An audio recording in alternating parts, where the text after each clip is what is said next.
Hey. What? Hey, here. Something to keep you sharp. Always worked for me. That's all for now. Sure.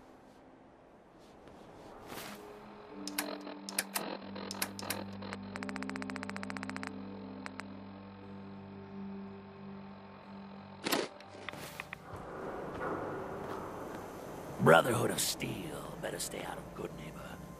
All I'm saying. Excuse me. Oh, a new face walks into my store. And you're not even screaming yet. Very polite. You let me know if anything catches your fancy. Did you say something about people screaming at you? That's right. Some newcomers have never seen a ghoul before. Can't handle a friendly face, I say. So you need some supplies? Let's see what you have. It's a little bit of everything.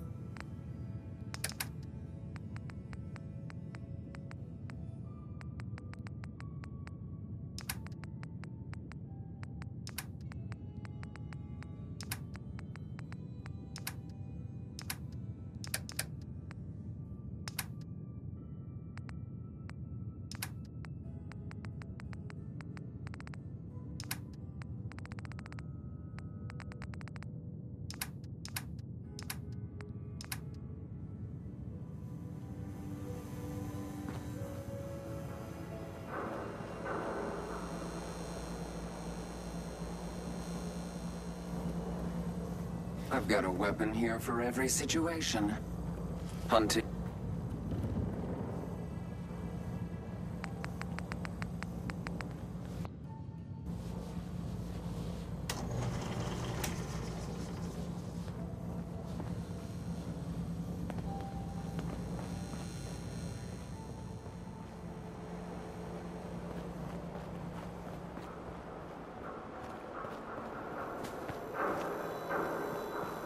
In case you're wondering, the Diamond City radio signal comes in loud and clear here in Good Neighbor.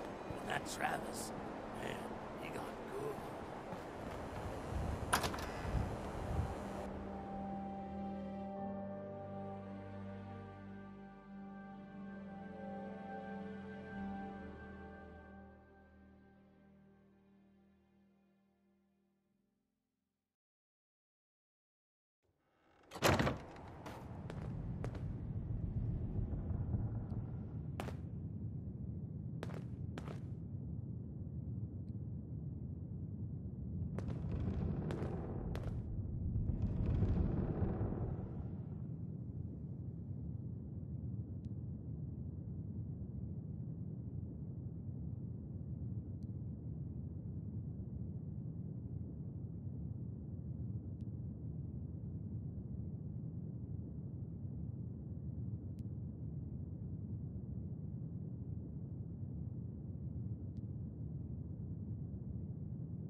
Well, well, Mr. Valentine.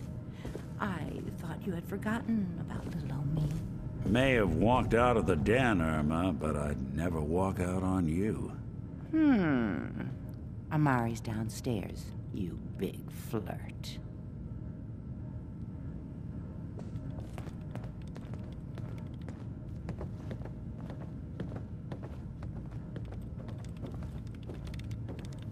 Here for Amari? She's downstairs.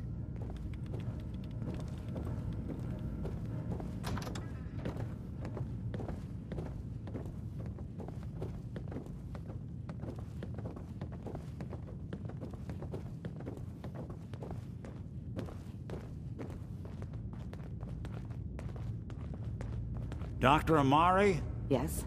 I take it this isn't a social call. This one's all yours, Nick. We need a memory dig, Amari, but it's not going to be easy. The perp, Kellogg, is already cold on the floor. Are you two mad? Putting aside the fact that you're asking me to defile a corpse. You do realize that the memory simulators require intact, living brains to function. Isn't there some way to make this work? This dead brain had inside knowledge of the Institute, Amari. The biggest scientific secret of the Commonwealth. You need this, and so do we. Fine. I'll take a look. But no guarantees. Do you have it with you? Here's what I could find. What's this? This isn't a brain. This is... Wait. That's the hippocampus. And this thing attached to it? A neural interface? Those circuits look awfully familiar. I'm not surprised. From what I've seen, all Institute technology has a similar architecture.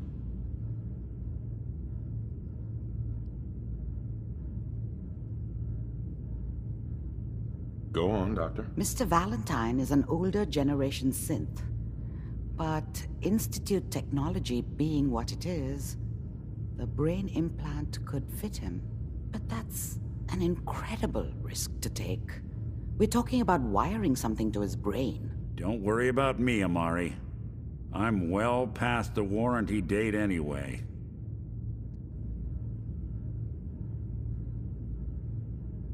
I appreciate this, Nick. You can thank me when we've found your son. All right, let's do this. Whenever you're ready, Mr. Valentine, just sit down. If I start cackling like an old grizzled mercenary, pull me out, okay? Let's see here. I need Hey. you to keep talking Point to the me, way. Mr. Valentine. Any slight change in your cognitive functions could be dire. Are you feeling any different? A lot of flashes. Static. I Go can't check that make out. sense of any Can of it, do. Doc. That's what I was afraid of. The mnemonic impressions are encoded. It appears the Institute has one last failsafe. There's a lock on the memories in the implant. Is Nick gonna be okay? Yes, the connections appear to be stable. Hopefully, it'll be as simple as unplugging the implant once we're done. But that doesn't get around the current problem. The memory encryption is too strong for a single mind. But what if we use two? We load both you and Mr. Valentine into the memory loungers. Run your cognitive functions in parallel. He'll act as a host, while your consciousness drives through whatever memories we can find. All right. Let's get started. Just sit down over there, and keep your fingers crossed. See you on the other side.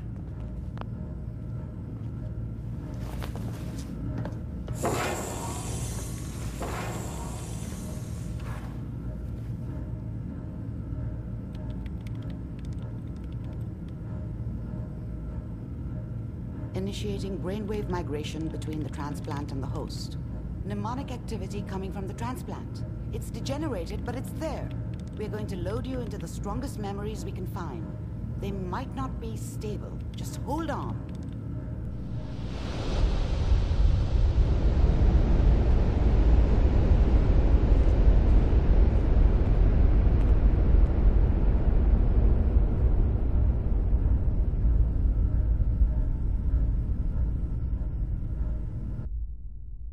Can you hear me?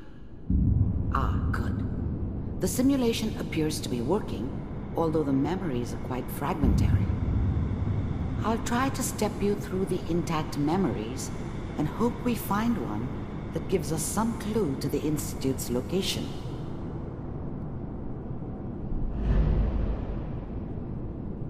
There.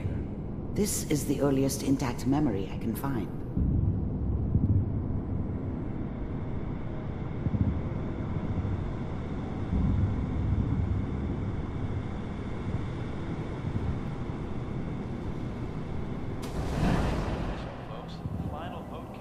Turn down the goddamn radio! Remember, you are experiencing these memories as Kellogg. This may prove disorienting at first. I was such a dummy back then. What did I know about how the world worked? Mom knew how it was. She wasn't soft, but, She loved me in her way. And she protected me from Dad. That cost her more than a few beatings. I never knew what happened to her after I left. I didn't want to know. Not then. Dad was either drunk or not around. I guess he must have run with one of the raider gangs, but I never really knew what he did. Don't know why Mom was with him. Maybe at some point in his life he wasn't a complete asshole. I'm sure that's gonna take some getting used to for a lot of people. I was such a dummy back then. What did I know about how the world worked? I think now she wanted me to kill him. I should have. Instead, I ended up running away. I told myself I wanted to find somewhere out from under the thumb of the NCR and all their rules. But really, I was running from the guilt of not protecting her from Dad. Yeah, it doesn't matter now, though. People are always hoping for something better. They usually end up with something worse. What a joke. What's it mean, Mom? Nothing, Connie. People like to talk and hope someone else is going to keep them safe. Teacher at school said the NCR would bring back the good old days. Like before the big war. Don't you listen to that twaddle. I'm going to stop sending you if that's what they're teaching you. I'm going out. Where the fuck did you put my boots? Listen to me, Connie. You take this. You're old enough. You're the man of the family now. It's your job to protect us. Your father's useless, but you won't turn out like him. You're a good boy. And all that on the radio, all useless talk. The only thing that will protect you in this world is that gun in your hands. You need to learn to use it if you're going to survive. I will, Mom. I promise. I won't let you down. You've always been my good boy. This doesn't seem to be what we're looking for. There appears to be another intact memory close to you in temporal sequence. There. Try that one.